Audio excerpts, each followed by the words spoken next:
Hey guys, welcome back to Throwback Thursday.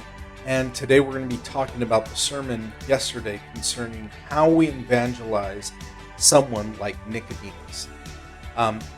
We got a couple of questions. The first question was, you talked about how Nicodemus asks questions and that we should challenge them because they want to know more. What about when people have a similar behavior, but it's kind of a mocking instead of inquisitive? Is that a different type of person we'll talk about? All right, so there's two things that you need to look at. One, are they trying to mock you? If so, I would just be real with them and say something like, hey, it doesn't seem like you really want to hear the argument. You just kind of want to make fun of me. So talk to me when you have time to hear. The second thing I would say is if they're mocking your argument, that's different because they're basically communicating to you that they don't believe what you're saying. So that implies that you need to go back and do a little bit of work. You will either need to strengthen your argument or change your argument altogether. So that it really depends on the situation there. So we got another question, and that one is,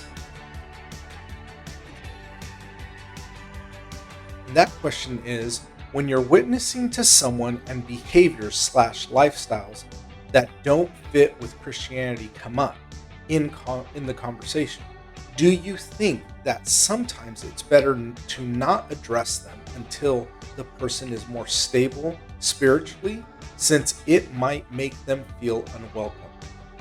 Okay, so I think that those types of opportunities are given to you by God. It is so that you can show them compassion and love, even in your differences. So let me give you an example.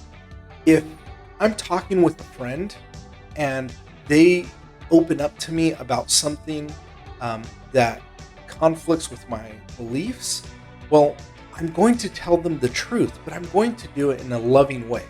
I'm going to be able to let them know firsthand, always firsthand, that I love them, that I care about them, that I would not be loving if I didn't explain to them the truth.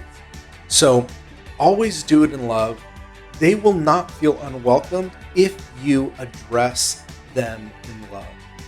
I mean, I think about Jesus and the woman at the well when he's talking with her. He loved her, right? He didn't condemn her, but at the same time, he didn't not tell her the truth. He told her the truth, even though it might have stung a little bit.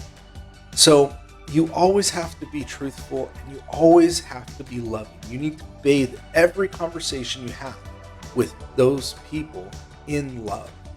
So it also depends on your relationship with them.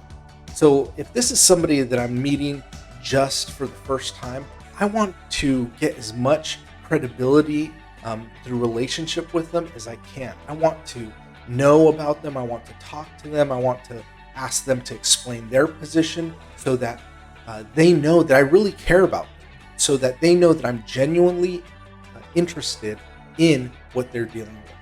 So it really behooves us if we learn to cultivate relationship with them.